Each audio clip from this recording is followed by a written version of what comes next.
ഇന്നത്തെ വീഡിയോ എന്ന് പറഞ്ഞാൽ നമ്മൾ ഒമാനിൽ അല്ലെങ്കിൽ മസ്കറ്റിൽ എങ്ങനെ വാട്ടർ ബില്ല് വരും, എത്രത്തോളം വരും, എങ്ങനെയാണ് ബില്ല് അടയ്ക്കുന്നത്, എന്തൊക്കെയാണ് നമ്മൾ ശ്രദ്ധിക്കേണ്ട കാര്യങ്ങൾ അതിനെക്കുറിച്ചിട്ടുള്ള കേട്ടോ.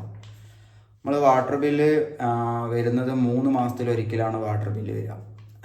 പിന്നെ വെള്ളം ആഴ്ചയിൽ 2 ദിവസം വെള്ളം വരും. വെള്ളം ഓട്ടോമാറ്റിക്കായിട്ട് തന്നെ നമ്മൾ ടാങ്കിൽ വെള്ളം കഴിയുന്നതനുസരിച്ച് ഓട്ടോമാറ്റിക്കായിട്ട് എത്രത്തോളം കഴിഞ്ഞാൽ അത്രത്തോളം വന്ന് നിറയും.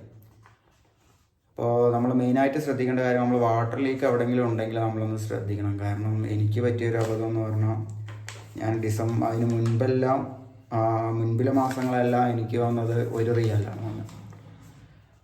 ഡിസംബറിൽ വാട്ടർ ലീക്ക് ഉണ്ടായിരുന്നു, അതെൻ്റെ ശ്രദ്ധയിൽപ്പെട്ടില്ല. ഡിസംബറിൽ മാത്രം എനിക്ക് 11 റിയാൽ വന്നു.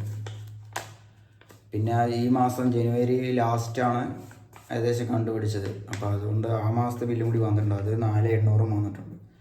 അപ്പോൾ എല്ലാവരും അത് ശ്രദ്ധിക്കുക, വാട്ടർ ലീക്ക് എങ്ങനെയുണ്ടെന്ന്. നമുക്ക് മാക്സിമം ഉപയോഗത്തിനനുസരിച്ച് 1 റിയാൽ, മാക്സിമം ഒരു 3 റിയാലൊക്കെ വരുള്ളൂ. അപ്പോൾ അതൊന്ന് ശ്രദ്ധിക്കുക എല്ലാവരും. പിന്നെ വാട്ടർ ബില്ല് നമുക്ക് ഓൺലൈൻ വഴി അടയ്ക്കാം. ഓൺലൈനിൽ നമുക്ക് ബാങ്ക് മസ്കറ്റിൻ്റെ ആപ്പ് മുഖേന അടയ്ക്കാം. അല്ലെങ്കിൽ നമ്മുടെ നാട്ടിലെ അക്ഷയ സെൻറ്റർ പോലത്തുള്ള സെൻറ്റർ ഇവിടെയുണ്ട്, അവിടെ പോയിട്ട് നമുക്ക് മാസം വരുവാണെങ്കിൽ നമുക്ക് വെള്ളത്തിൻ്റെ നോക്കാമായിരുന്നു, എത്രത്തോളം ഉപയോഗിക്കേണ്ടത്, എത്ര വരുന്നുണ്ട്. പക്ഷേ ഈ 3 മാസം വരുന്നുള്ള കാരണം അങ്ങനെ ഒരു പ്രശ്നമുണ്ട്. അപ്പോൾ എല്ലാവരും അതൊന്ന് ശ്രദ്ധിക്കുക. അപ്പോൾ അത്രയേ ഉള്ളൂ. നമ്മുടെ വീഡിയോ ഇഷ്ടമായിട്ടുണ്ടെങ്കിൽ നമ്മുടെ ചാനൽ സബ്സ്ക്രൈബ് ചെയ്ത് സപ്പോർട്ട് ചെയ്യണേ. Thank you.